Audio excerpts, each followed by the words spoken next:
مساء الخير، يا رب جميعا تكونوا بخير. كنت حابة أتكلم معاكم في موضوع مهم. كنت فاتحة اليوتيوب بالصدفة كده ولقيت فيديو من الفيديوهات عدى عليا كده. كان فيه اللي هو اللاعب الكورة اللي اسمه ميدو ده، وكان معاه مذيعة مش فاكرة اسمها بصراحة. كانوا بيتكلموا على كان بيقول أنا فتحت بالصدفة يعني، فكان الكلام بتاعه بيقول إن المطلقة دي واحدة فشلت في حياتها بتقدم نصايح للناس ليه. الله أعلم بيتكلموا على مذيعة تانية بيتكلموا على ايه، بس عامة الكلمة بتاعته استفزتني جدا. مش استفزتني من ناحية شيء خاص قد ما هو عقلية البشر والتفكير. هي ست مطلقة، بس مش معنى ان هي مطلقة معنى ان هي فاشلة. اللي بتختار ان هي تغير حياتها، او الكلمة اللي الناس متعرف عليها تهد بيتها، ما بتهدوش عشان هي فشلت. بتهده علشان هي كل حاجة عملتها علشان البيت ده يقف على رجليه ومنفعش. مش شرط يكون هي اللي فشلت، ممكن تكون هربت من زوج تفكيره عقيم وفاشل.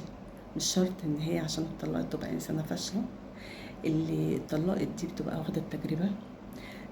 ولو نزلت سوق العمل واتعاملت مع الناس او ادت ناس نصايح او ايا كان طريقة تفكير اللي بيقول كده، ده مش معناه ان هي عشان فشلت فهتفشل الناس، بالعكس. اللي بتخرج من تجربة بتبقى عارفة كل تفاصيل ناس كتير ما عاشتهاش، مش هتعرف تدي في المشكلة زيها، مش هتعرف تتكلم من قلبها زيها. المطلقين ناس يتحطوا فوق الراس، المطلقين مش وصمة عار. لازم نغير تفكيرنا، نغير طريقة التفكير بتاعتنا، لأن المجتمع وظروف الحياة والمعيشة خلت عدد طلاق كتير جدا.